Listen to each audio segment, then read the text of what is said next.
Welcome to Independent RX Forum with the National Community Pharmacists Association, America's leading advocate and business education provider for independent community pharmacists. Independent RX Forum is powered by RX Connection.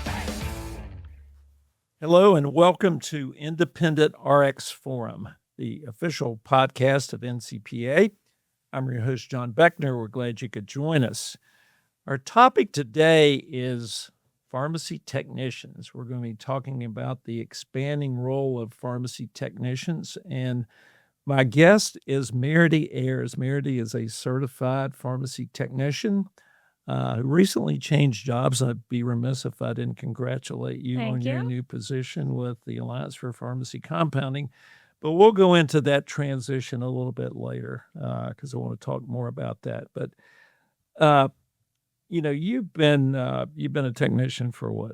26 years. 26 years. And a lot of people may misunderstand what the actual role of a pharmacy technician, what does a pharmacy technician do compared to what a pharmacist does? So enlighten our listeners about that. I think your traditional thought process behind a technician was counting by fives.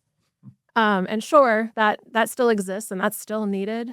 But people aren't seeing a lot of what technicians are doing in operations and in workflow and logistics and now even association work. But you see technicians in community pharmacies, especially running the workflows. You've got them running synchronization programs and you have them compounding, you have them reaching out to patients, utilizing community healthcare worker credentials. There's all sorts of things that are being brought in, which is allowing the pharmacist to practice higher at their license than they were able to before too. So lots of things changing in the past 26 years. So you're an advanced credential technician. What does that actually mean? It sounds really fancy. It does sound fancy. An advanced credential is something you can take multiple certificates in different subjects. So mine happened to be billing and credentialing, immunization, my immunization certificate, technician product verification, and there's one more I don't remember. But when you combine them together, it can get you an advanced credential based off of your knowledge. Right. You do have to take some courses to then sit for the exams. There's other routes to go to get this. There's certified sterile compounding, things like that. There's an education one that's new with PTCB now, which is fantastic, a certified pharmacy tech educator.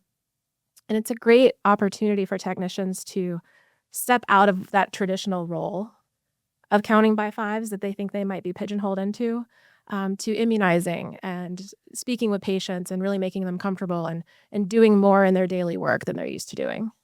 I think one of the biggest changes to the traditional technician role was allowing pharmacists to immunize. And this happened really during COVID. And I'm not sure where pharmacy would be without having technicians being able to provide that service. It's really allowed pharmacists to do more on the clinical end of things, to talk to the patients about the vaccines, which is huge right now in this landscape of educating patients on their vaccinations. So with the technician being able to do the work part of it, of the needles in the arms, and learning how to do it appropriately and working alongside the pharmacist, fantastic opportunity to do more. Yeah, my attitude about technicians doing immunizations has changed. When technicians first started immunizing, I'll be very honest with you, I was not necessarily on board because I've always felt the time the pharmacist spent immunizing a patient was such a valuable time in terms of talking to them. But over time, my attitude about that has changed, and I think it's one of the best things to happen is having technicians able to immunize. I would agree, and I think it's freeing up, and not so much freeing up the pharmacist, but allowing them time to talk to the patient while the technician is giving the vaccination. Yeah. So the pharmacist is still there. They're still in the environment. They're still in the landscape, but they're able to do more and talk to the patient and educate them rather than physically doing the work. And it's a great collaboration to allow the pharmacist to do that and get more information out there to patients. Any idea what percentage of technicians immunize? And a lot of that depends upon the pharmacist's willingness to It does. delegate that I'm actually, responsibility. I know the data's out there on how many technicians are vaccinating, and it's getting bigger every year. Right. It's getting much bigger every year.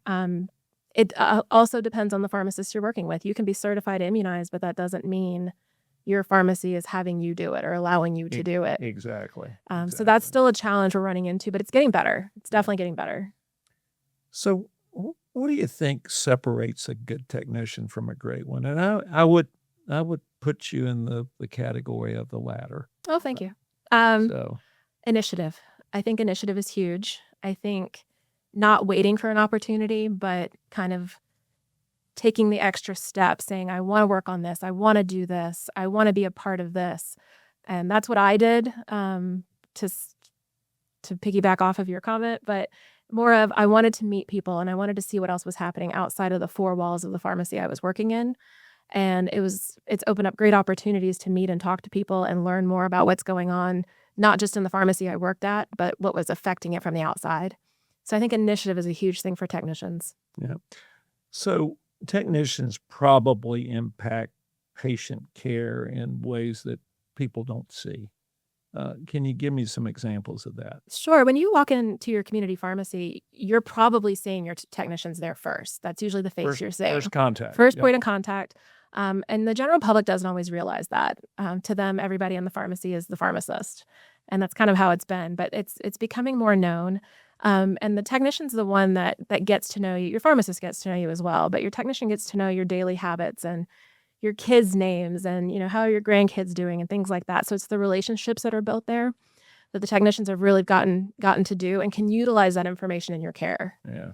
You've heard the expression, you don't get a second chance to make a first impression. So that's so important if that is the first contact that a patient has. Very, very.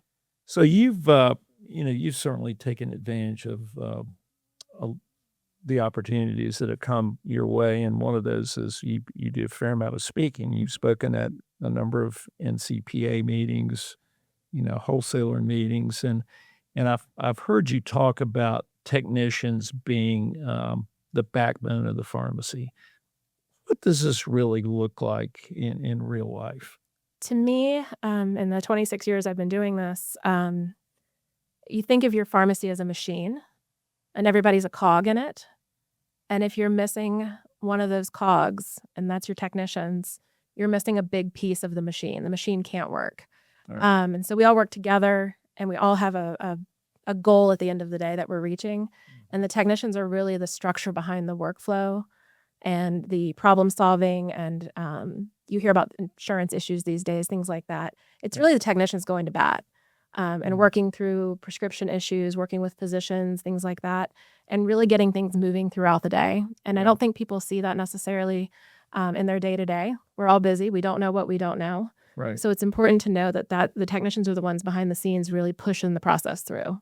So you see technicians assuming more of a leadership role today with regard to pharmacy operations. Absolutely. And, there's technicians out there that are pharmacy owners now across the country, which is fantastic. And it gives a different point of view to ownership and to how things run, just a different mindset than a pharmacist. So it's a nice collaboration to have that, I think. Right. So we hear a lot about burnout today, burnout in a lot of different sectors, certainly all across the health profession spectrum, especially with regard to pharmacy, workplace conditions. What does this look like from a technician perspective? And I'm sure technicians experience burnout like everybody else. I am very fortunate that I just came from a pharmacy that I did not experience that, and that it was the opposite. But I know that it's out there happening for a lot of technicians and pharmacists. And it's hard because we're here to help the patient and do the right thing. And we're battling it right now. And I understand that. The thing that I would say, especially for technicians, is don't feel like you have to take on everything and fix everything. Good thought. I would say be good at a couple of things, but don't feel like you have to save the world. So, what should pharmacists or pharmacy owners be more intentional about their use of technicians? 1,000%. Talk to me about With that. all of the different training that's available now for technicians, PTCB has some great resources, great certifications, advanced credentials, looking into the vaccinations. If your pharmacy's not into that, there is TPV, technician product verification. And if your state's not there yet, it's still good knowledge to have. It's going to help your workflow. It's going to help your quality, your prescription output. And then also look into other things, not necessarily drug related, but work side by side with the medication. So if you have medical equipment in your pharmacy, have your technicians hone in on that to see what can help your patients that are on certain medications. And it's really the whole picture coming together. So, just looking at it from a negative, if you will, what happens to a pharmacy when the pharmacist or pharmacy owner does not invest in their technicians or utilize them to the full extent of what they can do? That's a conversation that's been had for a long time. And it's coming to the point where it's a make or break decision for a pharmacy owner. And luckily, I think a lot of them are making the right decisions on getting their technicians involved in higher level operations. Right. The best thing I can tell you is having your technician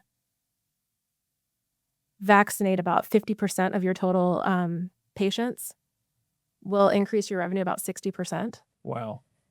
And if you're not looking at just the numbers there, and it's not always just about the numbers, but right there, that's reason enough. Yeah. And that number has probably gotten better in the past year or so.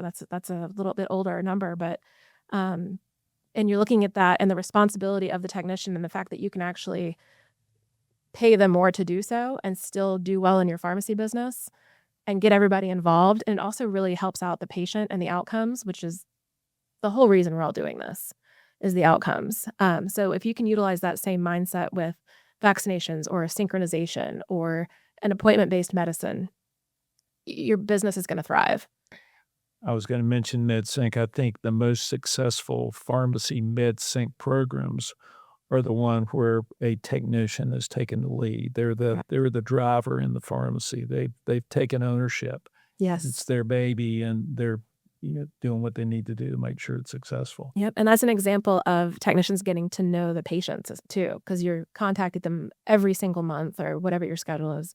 And you're contacting them every single month and you know what's going on. You know what's happening with hospital stays and their transitions. And it's nice to know what's going on before it happens sometimes, getting ahead of insurance issues and the simple things, but also getting to know the patients and their needs. And it brings in kind of, if they're not getting their meds and they're late getting them, what's going on there personally? And can we dive into that and really take care of the patient? And technicians have really taken ownership of MedSync, as they should. And appointment-based medicine's been a long time coming for community pharmacy, and this is really taken off for pharmacies and technicians. Well, I mean, MedSync is a gateway to being able to provide other clinical type services. Yep, it's your base. Structuring out initiatives, monthly, quarterly, whatever your capacity is, and getting the word out there for whatever services you can offer that also piggyback off of the medications the patients are getting and making sure they're getting their full self-taken care of. Yeah, and that's why we've really focused the NCPA, CPSN fellowship around MedSync. Yes.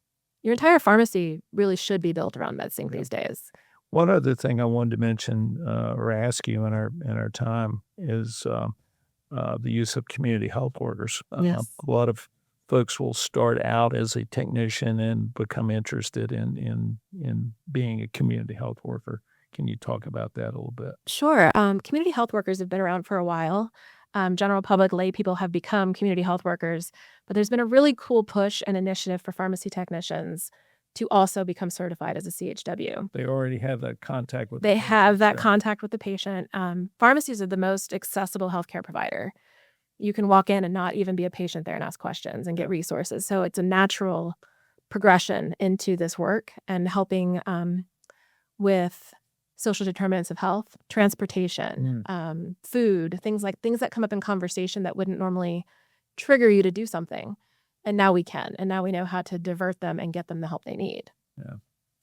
Well, I want to thank you for joining me as a guest today, and I can't wait to talk to you about some other things in part 2 of our series on the evolving role of the pharmacy technician. Awesome. And thank you all for listening today, and we encourage you to listen to the Independent RX Forum podcast on whatever platform you use to listen to your podcast. Thanks for joining us.